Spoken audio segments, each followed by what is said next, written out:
नमस्कार दोस्तों, मैं डॉक्टर पीडी महंत। जो देश में इस समय माहौल चल रहा है, मैं उस पर चर्चा करना चाहता हूं। और ये हो सकता है कि आपको लगे कि मैं रिपीटिशन कर रहा हूं, बार बार उन्हीं चीज़ों को दोहरा रहा हूं। और इस बार बहुत जल्दी जल्दी मैं ये तीसरा वीडियो आपके सामने लेकर आया हूं। उसका कारण है कि देश में जो नफ़रत तेज़ी से फैलती जा रही है, जो दुर्व्यवहार, हिंसा जो तेज़ी से फैलती जा रही है, उस पर बात करना बहुत ज़रूरी समझता हूँ। तो क्या नफ़रत के बीज को बोकर और उसकी फसल को लगातार खाद पानी देने से फिर से नाथूराम गोडसे या एक और भिंडरावाला या एक भास्करन पैदा करने की कोशिश की जा रही है? आज की डेट में नाथूराम गोडसे को जितना भी महिमा मंडित करने की कोशिश की जाए, भले उसमें राजकीय सहयोग प्रदान किया जाए, पर भारत में मुट्ठी भर लोगों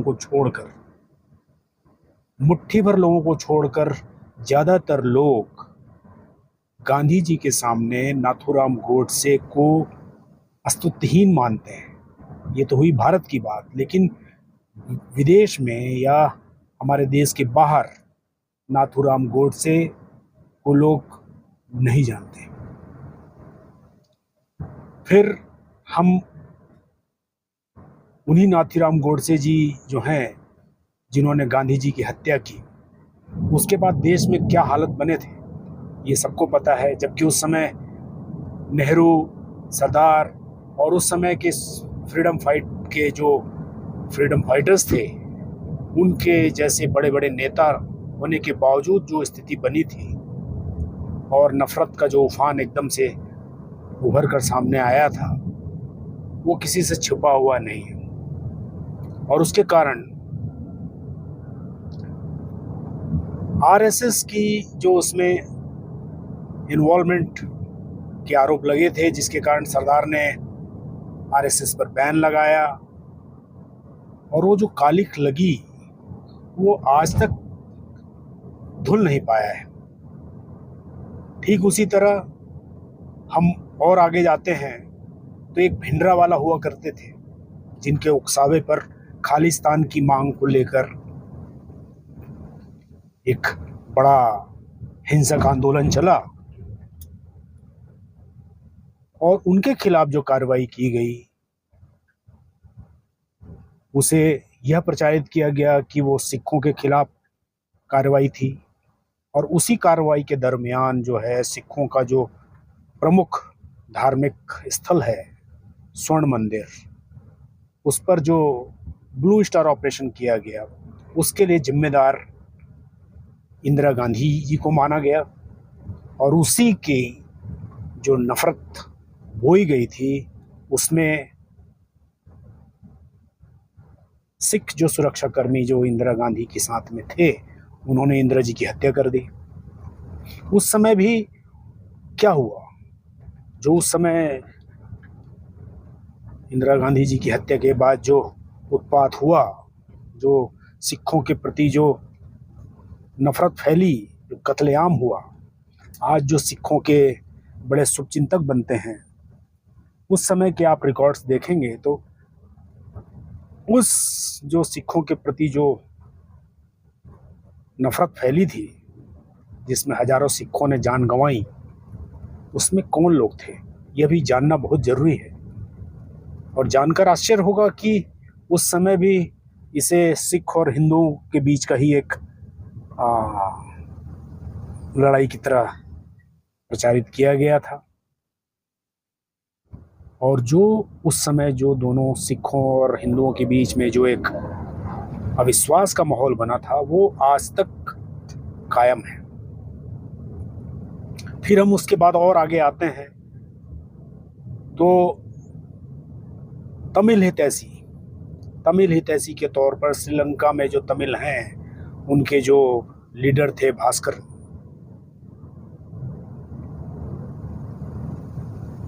और उसी दरमियान तमिलों की, क्योंकि तमिल के जो ओरिजिन है वो दक्षिण भारत से ही हैं। तो उस समय उनकी तमिलों की मदद के लिए राजीव गांधी जी ने श्रीलंका सरकार से वार्ता करके पीस कीपिंग फोर्स भेजा था, शांति सेना भेजी थी। लेकिन हुआ क्या? हुआ ये कि वहाँ पर जो सिंगली थे, जो श्रीलंका के लोग थे, उन्होंने राजीव गांधी को अपना दुश्मन समझा। उसके चलते राजीव गांधी जी पे कई बार हमले हुए, जिसमें कि एक जो बहुत ही जाना पहचाना जो अटैक था, वो एक नौसैनिक के द्वारा राजीव गांधी जी के ऊपर अटैक किया गया था। और दूसरी तरफ जिनकी मदद के लिए तमिलों के लिए ये किया गया था, वहाँ पर भी उनको लगा कि राजीव गांधी जो हैं वो श्रीलंका सरकार के साथ मिलकर तमिलों के साथ विश्वासघात कर रहे हैं। और उसी के चलते उसी नफ़रत को जो लोगों के दिमाग में भरा गया, उसके कारण एक आत्मघाती दस्ता, जिसमें एक महिला ने स्वयं अपने ऊपर एक बम रखकर राजीव गांधी को बम से उड़ा दिया। और वो जो तमिल्स और नॉन तमिल्स के बीच में जो एक अविश्वास बना था, वो आज भी वो भी कायम है, और उसे कम से कम सामान्य तो नहीं कहा जा सकता है।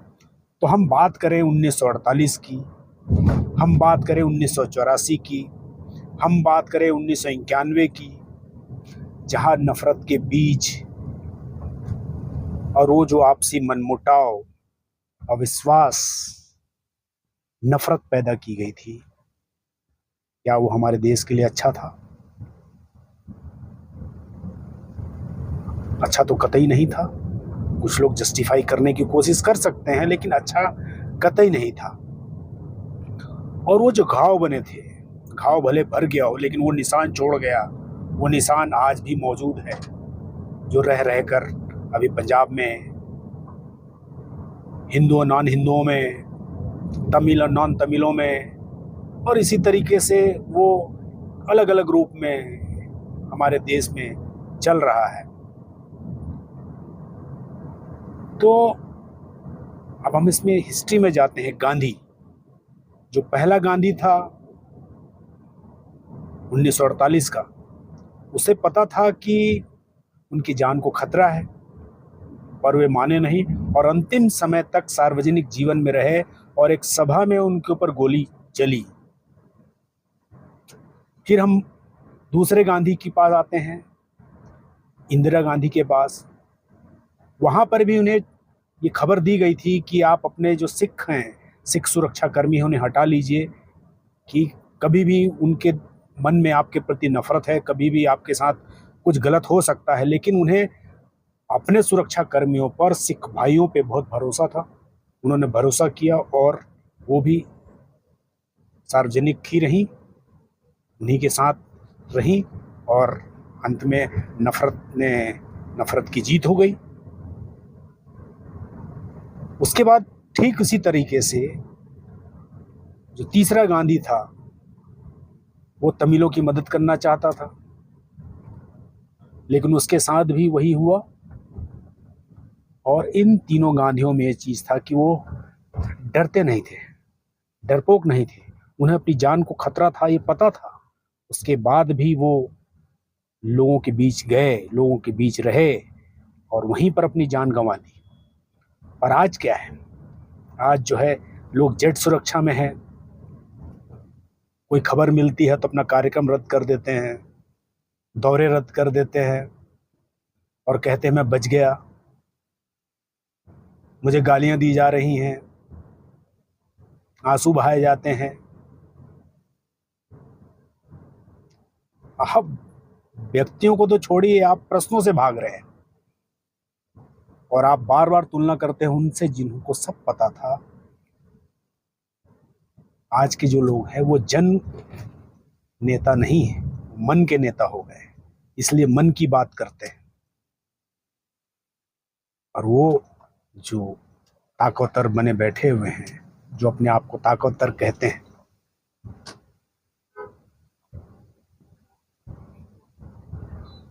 वो उन गलत कामों को रोकने की बजाय उन्हें मौन स्वीकृति भी दे रहे हैं।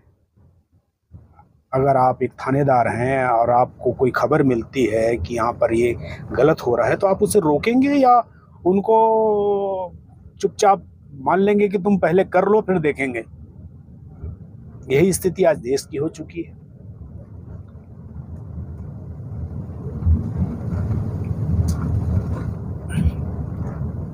और ये जो नफरत है, ये जो नफरत बार बार गांधी फिर गांधी, अब यही नफरत जो है एक चौथे गांधी के प्रति भी पैदा की जा रही है।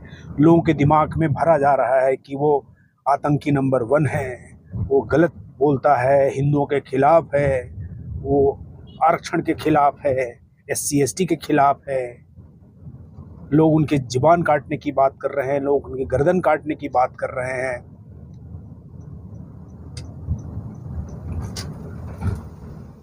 तो मैं ये कहना चाहता हूँ कि ना नाथूराम गोडसे, ना बेअंत सिंह, ना सतवंत सिंह, ना नलिनी, ये हत्यारे नहीं थे। हत्यारे थे वो विचारधारा, हत्यारे थे वो विचार जो उनके दिमाग में भरा गया था कि ये तुम्हारे दुश्मन हैं, ये तुम्हें खत्म करना चाहते हैं, तुम्हारे विरोधी हैं, जिसके चलते भावनात्मक स्तर के उफान पे आकर, क्योंकि हर समाज में कुछ बहुत जल्दी उत्तेजित होने वाले लोग होते हैं, भावनात्मक स्तर पे भावना में बह जाने वाले लोग होते हैं, जिनको इस तरीके से उकसाया जाता है और एक घृणित कार्य के लिए तैयार कर दिया जाता है, जिसे आत्मघाती दस्ता कहा जाता है। गांधी को मारने वाले ने भी मारने के बाद आत्मसमर्पण कर दिया, इंदिरा जी को मारने वाले ने भी आत्मसमर्पण कर दिया, राजीव जी को मारने वाली तो खुद साथ में उनके भी मृत्यु हो गई। लेकिन आज की डेट में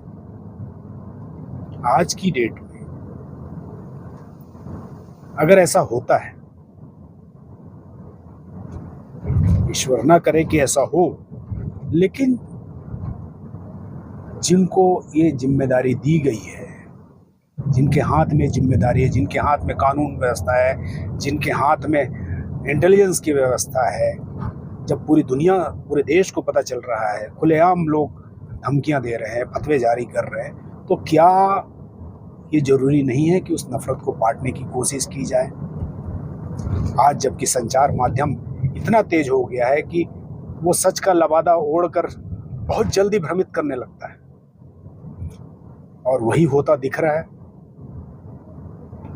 कि बार बार झूठ को सच की तरह परोस दो और नफरत को राज्य प्रशय दो।